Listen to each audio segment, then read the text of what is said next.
All right. Good morning. Thank you all for joining us today, and welcome Dr. Battle and her staff, as well as other officials, to police headquarters.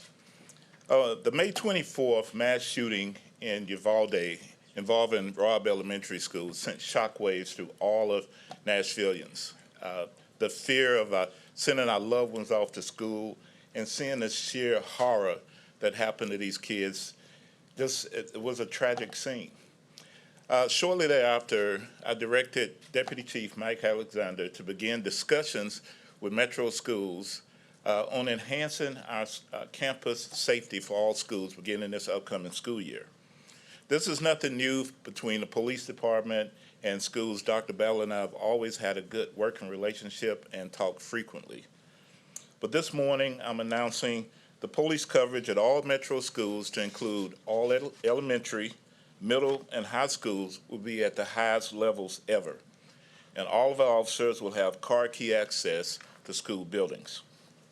First, our elementary schools. Beginning August 8th and continuing thereafter, officers will be present and highly visible in all elementary schools in an overtime capacity for several hours each day. Also, campuses will be visited regularly by officers from the precinct level, as well as officers from our Special Operations Division, to include our traffic crash investigators and our motorcycle officers. A longer-term plan calls for school safety ambassadors, which would be MNPS employees who are unarmed but given a radio with a police frequency and will work closely with school security and police to ensure safety at the elementary schools. I've also sent a letter out to all of our retired officers asking them to consider applying to be a school safety ambassador.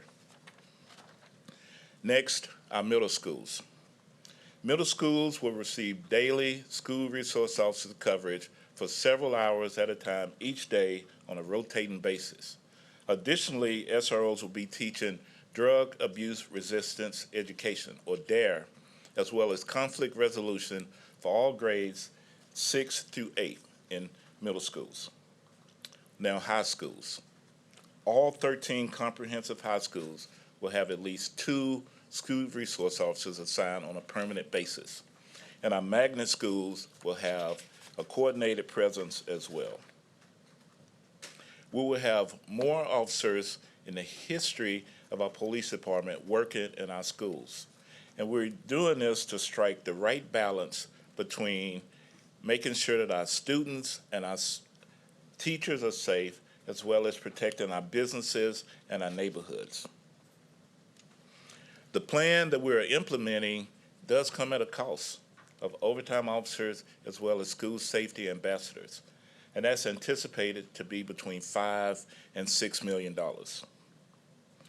Before I turn over the podium to Dr. Battle, there's a few concerns that came up, many really, but a few that I wanted to address today that came up in Uvalde. First is the concerns of the infrastructure of our campuses here in Nashville.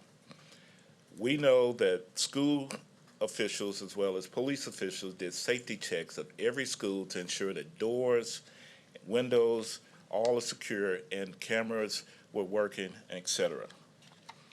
Another issue, and I recently talked to Metro principals about this, is that I was appalled by the lack of immediate response by law enforcement in Uvalde, Texas. And to ensure everyone that our officers are trained to immediately go in and address the threat. We don't group up. In my early training, we grouped up, went in a diamond formation, and went in. Our officers are trained now that immediately they go in, and if they're shooting at us, they're not shooting students. And that creates a safer plan just to ensure that we will not wait around like they did in Uvalde for an hour, not even 5 minutes. We won't do that. And finally, I sound like a broken record, but we have to ensure that we are properly securing firearms in our vehicles, in our homes, and making sure that they're not available to juveniles to use in crimes. Responsible gun ownership makes our city safer across the board. And now I would like to turn over the podium to Dr. Battle, who would like to share some words with you. Good morning, everyone, and thank you for being here. First, to Chief Drake, thank you for your continued partnership and always taking the safety of our schools at the highest level and making sure that we have what we need to keep everyone safe. I also want to give a thank you to our school board chair who is here with us, Ms. Christian Buggs, as well as our vice chair, Ms. Rachel Ann Elrod, my executive cabinet who's here, and of course, Chief Drake, your entire team for your work and again, your continued partnership. To all our MNPS parents, teachers, students, and staff, I want to speak directly to you this morning. Safety has been such an intense focus for public schools over the last few years. Whether it was for safety from a deadly contagious virus that shaped so much of the education world since 2020, or the need to address the social, emotional, and behavioral health of our students to reduce bullying and violence in schools, or the focus on ensuring our school buildings remain safe from outside threats, such as the gunman who took so many lives at Robb Elementary, Marjorie Stoneman Douglas High School, Sandy Hook Elementary, and sadly, many more.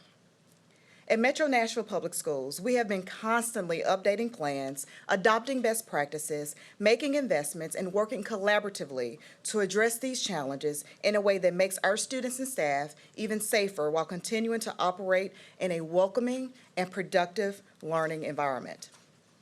After the latest school shooting in Uvalde, which tragically took the lives of 19 students and 2 teachers, we doubled down on working with Chief Drake and the MNPD to review our plans and see how we can make for an even safer and more secure learning environment.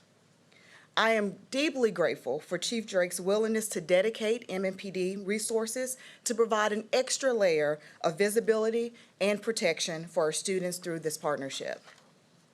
Having an active duty police officer on campus, keeping an eye out for our schools and providing a valuable point of contact for principals and administrators is going a long way and giving parents, staff, and students a greater level of confidence in their safety.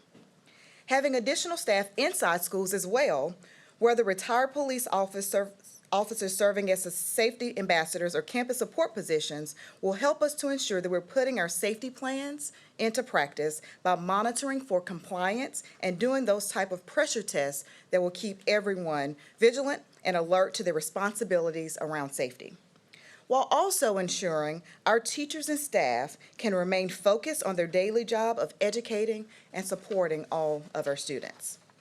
I think this is an appropriate balance between the desire for added security and safety and collaboration with the police department while not risking the criminalization of childhood behavior by using a policing response to incidents instead of our restorative approach. These are new steps being taken, but it is important to reiterate what has already been happening at our schools to keep staff and students safe. Every year, the MNPD supports our schools in developing emergency response plans to deal with the various potential external and internal hazards and threats that could impact our school environments. As a district, the support of Metro Nashville and the Tennessee Safe Schools Grant, we have made investments throughout our schools to enhance security and security vestibules to slow or prevent an intruder from getting into the school, a networked security camera system, classroom doors that swing out and lock from inside in alignment with best practices and fire and safety codes, and single entry points for visitors with camera phones that monitor entry, in addition to many other improvements over the years. This year, Mayor Cooper and Metro Council identified another $4 million in one-time funds that are being allocated towards finishing out our long-term security vestibule project and funding additional enhancements around added security cameras, fencing, lighting, and other safety and security measures. When it comes to safety in the school environment, we must protect against the threat of an active shooter and external threats. But we also must acknowledge the daily challenges faced by students in terms of their safety in our school buildings.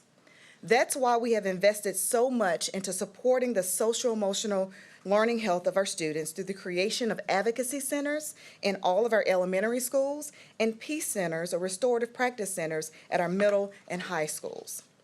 These centers seek to use restorative practices to help students better process their emotions in a way that can reduce disciplinary outcomes that result in missed classroom instruction. These practices also can help more students stay on the path towards a successful life beyond school. We've also continued to strengthen policies and procedures around bullying and harassment to have added layers of review to ensure student concerns are being heard and fully addressed. Finally, I do want to stress that everyone has a role to play in keeping our schools safe and our communities safe, safer from gun violence. Congress has a role to play in keeping weapons made for war out of the hands of those seeking to do harm in our communities. Gun owners have a role to play in keeping their firearms secure and away from children at all times by locking them up in a safe place when they're not being used, which is why we've added this important note in our student parent handbook this year. Community leaders, faith-based organizations, and everyone else has a role to play in de-escalating violence in our communities that often spill over into our schools in such a way that disrupts the learning environment and makes students and staff feel less safe.